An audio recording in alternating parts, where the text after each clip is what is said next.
My sister had spent a lifetime defining me in small, cutting ways. But in that moment, it took a single word from her husband to shatter everything. His voice sliced through the sterile air of the auditorium, sharp and formal, the sound of pure, unadulterated protocol. "Excuse me, ma'am, but may I address you?" The smug laugh died on her lips, a sound I'd heard 1,000 times before.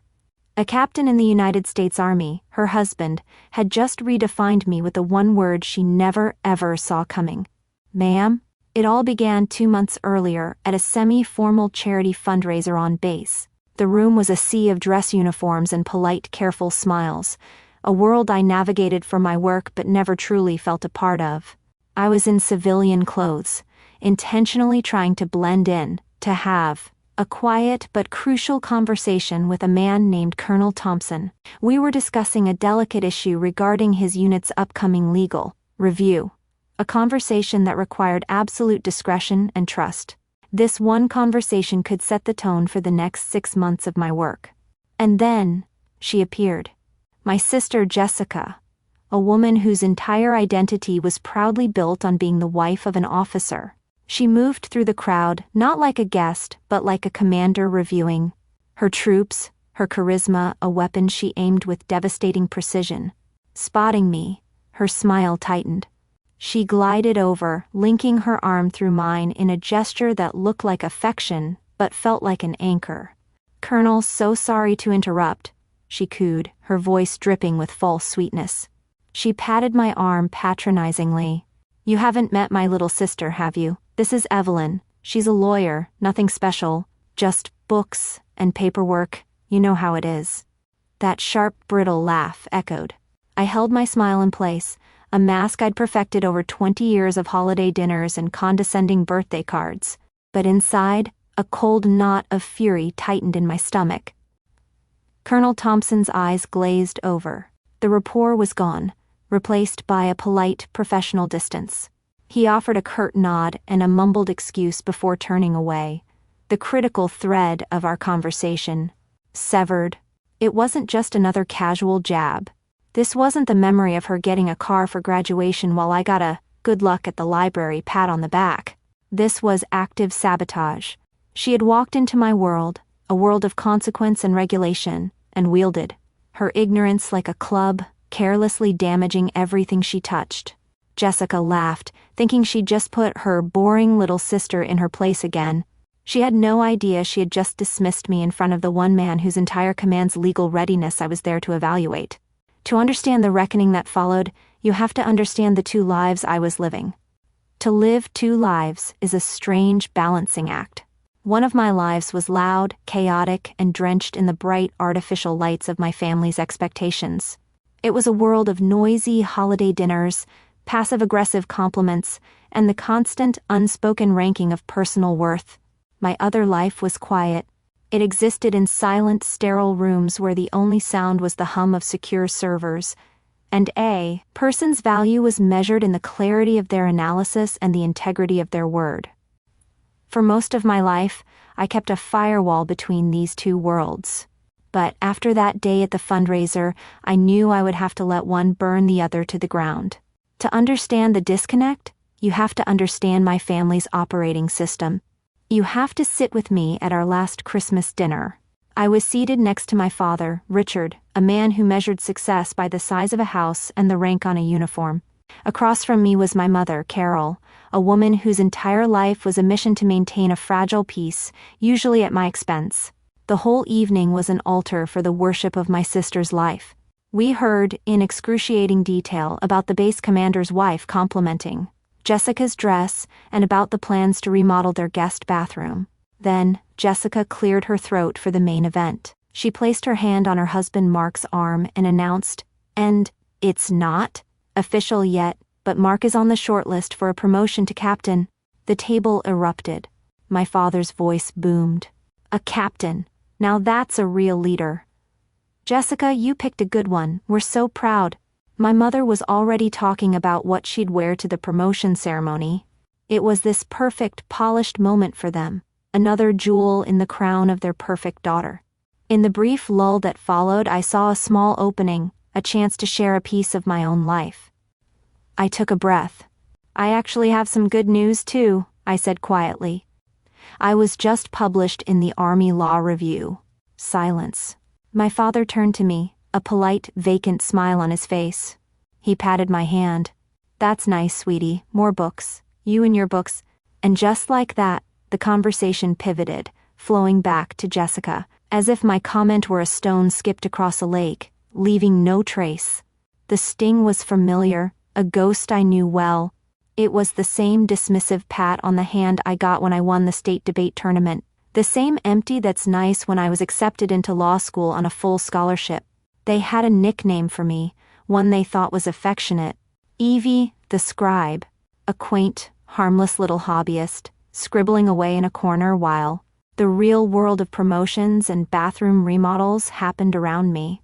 They had no framework to understand my life, so they simply shrunk it down until it fit into a box they could label unimportant and store in the attic of their minds. Now, let me show you my other world.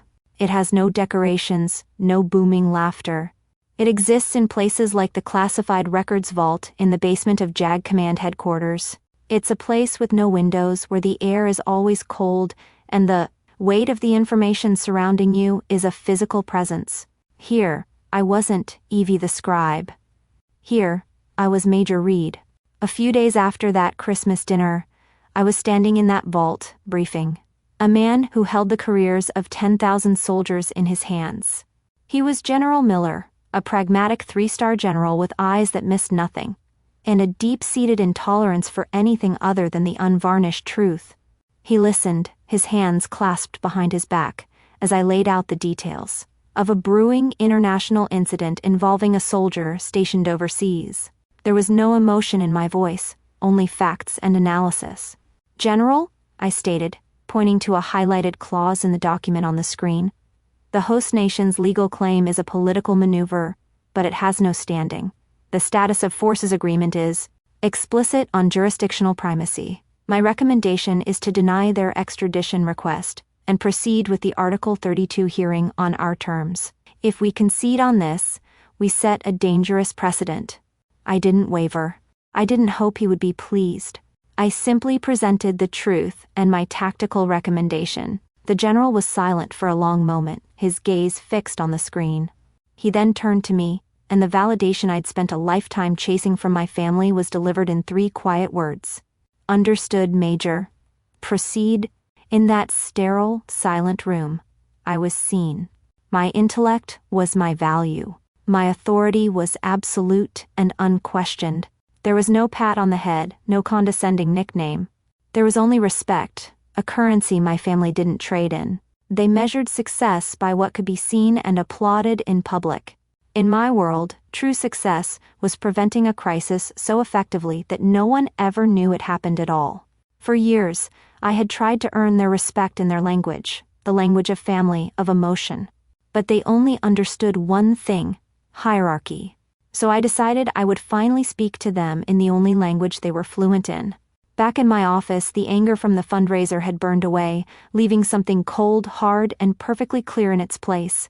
For years, my response to their dismissiveness was to try harder, to explain myself more clearly, to hope for a breakthrough. I saw a highlight reel of 1,000 pointless arguments flash through my mind, me, with tears of frustration in my eyes, them with blank, uncomprehending stares. That movie was over. There would be no emotional confrontation. Emotions were my language, not theirs. They spoke the language of power, of systems, of hierarchy. So I would speak to them in their native tongue. My fingers moved with quiet purpose across the keyboard of my secure terminal. I logged into the command portal, the digital heart of the entire base. My clearance gave me access to the master schedule for the upcoming annual command readiness inspection, a massive, high-stakes event that had every unit commander on edge. I was on the steering committee, a position my family thought was some kind of secretarial role. In reality, it gave me oversight. It gave me authority. With a few precise keystrokes, I pulled up the roster of units undergoing review. I found my brother-in-law's unit, Captain Mark Jensen, commanding. Then, I added a single line item to his inspection schedule: special legal compliance audit. It was a completely legitimate action. His unit was, technically, overdue for one. It was also a move that would place him, and by extension his family, directly in the spotlight of the formal closing ceremony. Then came the final, most important step. I drafted a request to the base protocol office, ensuring that official invitations to the ceremony and reception were dispatched to the immediate family of all officers undergoing special review. The invitations wouldn't come from me, they would come from the office of the base commander himself. A few days later, my aide walked into my office. Warrant Officer Chen was a man of few words and absolute loyalty. He'd seen how my family treated me at events before, and his disapproval was a silent, simmering force. He placed a folder on my desk. "Major," he said, his voice flat and professional, "Captain Jensen's audit is officially scheduled, and the formal invitations were dispatched yesterday." He paused, allowing himself the smallest hint of a knowing look. "The RSVPs came in this morning. Your sister and parents will be attending." He didn't need to say another word. The final piece of the mechanism had just clicked into place. The invitations were sent through official channels. The RSVPs came back, dripping with second-hand pride. They had no idea they weren't attending to celebrate a captain. They were entering my world, by my rules, to witness a major. The air in the main base auditorium was thick with discipline. It smelled of floor polish, starched wool, and the immense unspoken weight of the chain of command. 2 massive flags, the Stars and Stripes and the flag of the United States Army, hung silently behind a heavy oak podium. Rows upon rows of soldiers sat with perfect posture, their uniforms a sea of pristine green and polished brass. This was a world of rigid structure, of rules and regulations, where everything and everyone had a designated place. And into this world, my family walked, armed with the confidence they hadn't earned. They found their assigned seats, my father looking around with an air of proprietary pride, as if my brother-in-law's minor role gave him a stake in all this grandeur. My sister Jessica scanned the room, her eyes finally landing on me. I was standing against the far wall, perfectly still, observing the proceedings as was my duty. I was in my Army service uniform, the formal attire for the occasion. She leaned over and whispered something to my mother, who then glanced at me with a pitying smile. I didn't need to hear the words. I already knew them. Years later, my mother would confess what Jessica said. "Look at Evie, playing soldier. It's almost cute." She saw the uniform, but she couldn't read it. To her, it was a costume. She had no idea it was a statement of authority. The ceremony droned on. Awards were given. Speeches were made. I watched my family. They were politely bored, waiting for the one moment that mattered to them, a potential mention of Captain Mark Jensen. The base commander, a major general with a chest full of ribbons and a voice like gravel, approached the podium for his closing remarks. He spoke about readiness, about the challenges of the modern military, and about the integrity of the command. I saw my father nod along, a civilian deeply impressed by the theater of it all. An inspection of this magnitude, the general boomed, his voice filling every corner of the vast hall, is a testament to the soldiers in this room. But the integrity of this entire process, the very backbone of its legitimacy, rests on our unwavering adherence to military law. He paused, letting the words settle. Overseeing the legal compliance portion of this inspection, a task requiring meticulous attention to detail and an unimpeachable understanding of the code, was one of the sharpest minds at JAG Command. My family sat up a little straighter, assuming this was the preamble to praising Mark's unit. They were waiting for his name. They were not prepared for mine. The general looked towards me, a subtle nod of acknowledgement. "I'd like to invite her to the stage for a final word. Please welcome your staff judge advocate, Major Evelyn Reed." My name hung in the air, echoing slightly. For a moment, there was only confusion on their faces. "Reed?" They looked around, searching for some other person, some other family's daughter. Then they saw me, pushing myself off the wall. My first step away from the shadows was the loudest sound I had ever made. The crisp click of my heels on the polished floor was a declaration. With every step towards that stage, I felt a lifetime of being overlooked begin to peel away. I saw the Evie the Scribe nickname turn to ash in my father's mouth. I saw the condescending pat on the hand, the polite, dismissive smiles. I saw every achievement of mine that was ever minimized, every passion that was ever labeled a quaint little hobby. Each step was a reclamation of the person I had become while they weren't paying attention. I was walking through a graveyard of their perceptions. My path took me right past their row. I didn't look at them. I looked forward, but I could feel their eyes on me. And I could see the moment the truth dawned on the one person in my family who was trained to see it. My brother-in-law, Captain Mark Jensen. His gaze lifted from my face, down to the shoulders of my uniform. His eyes, trained to recognize threats, to assess situations, and above all, to identify rank, widened in dawning horror. He didn't see his quiet, bookish sister-in-law. He saw the gleaming gold oak leaf insignia on my shoulder. He saw a major. He leaped to his feet. It wasn't a choice, it was a reflex. His back went ramrod straight, his hands cupped at his sides, his entire body snapping to the rigid posture of perfect attention. His voice, sharp and disciplined, cut through the auditorium. "Ma'am," that one word was a shockwave. It hit my family like a physical blow. Jessica's jaw didn't just drop, it seemed to unhinge. The smug confidence on her face crumbled into a mask of pure, uncomprehending shock. My father, the man who so admired the uniform, instinctively straightened his posture from his seat, a lifetime of ingrained respect for rank, overriding a lifetime of personal blindness. The color drained from their faces as the entire social hierarchy they had built in their minds was publicly and irrefutably demolished by the simple, brutal math of military protocol.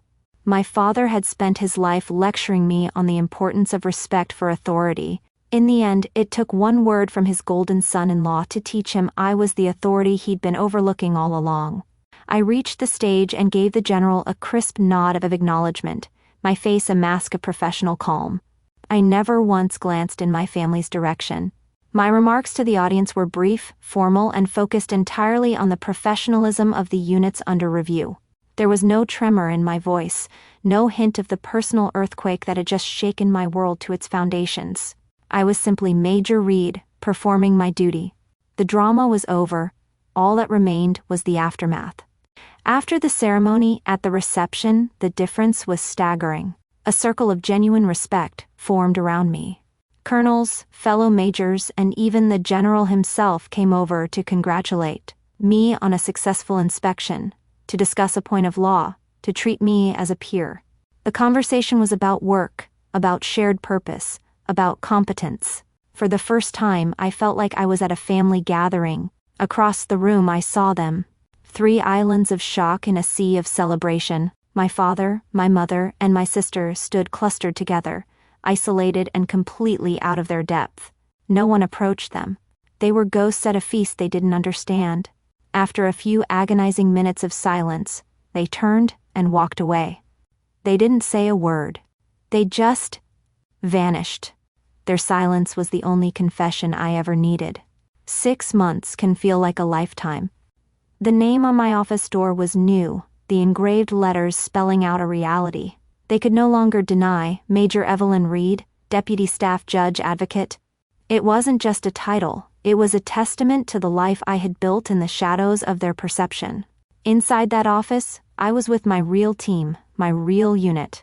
I was mentoring 3 young lieutenants, junior JAG officers fresh out of law school, guiding them through the complexities of their first court to martial case. The air was electric with debate, with passionate arguments over legal precedent and strategy. We were challenging each other, pushing each other, and respecting each other. One of the lieutenants, a brilliant young woman named Diaz, presented a counter argument to my own, her position well researched and fiercely defended. I listened, considered it, and a broad smile broke across my face. "That's a strong position, Lieutenant," I said. "Rethink your approach for witness testimony, and you might just have it." The relief and pride on her face were palpable. This was a functional family, a unit forged not by blood, but by a shared mission and mutual respect. This was a place where being a bookworm was a source of power. The email arrived on a quiet Tuesday evening. I was working late, enjoying the calm stillness of the headquarters after hours. A notification popped up, and the sender's name made me pause. Jessica. The subject line was just my old nickname, the one they used to keep me small. Evie. For a second, my heart clenched with the ghost of the girl who would have done anything to receive a message like this, to finally be seen by her sister. I opened it. The words were a jumble of regret and shock. Evie, I had no idea, it began. Mark explained everything. The rank, what your job actually is. I feel so stupid. I am so sorry, can we please talk? I read the words over and over, and a strange, quiet sense of detachment washed over me. The apology I had craved for years had finally arrived, but the person it was addressed to no longer lived here. The wound wasn't just healed, the empty space where it used to be was now occupied by something stronger, something I had built myself. Peace. There was no anger, no swell of triumph, just finality. The outcome of that conversation she wanted no longer had any bearing on my happiness. My validation didn't come from her anymore. It came from the respect of my peers, the success of my team, and the quiet satisfaction of my own earned authority. I moved my cursor over the message. I didn't click delete. That felt too angry, too emotional. Instead, I clicked archive. The message vanished from my inbox, filed away into a past I no longer needed to visit. I took a sip of my coffee and turned back to the case file on my desk. My work was waiting.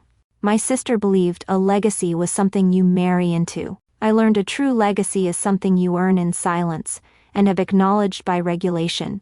If you've ever had your quiet professionalism dismissed by people who should have known better, share your story in the comments below. In this community, expertise is always recognized.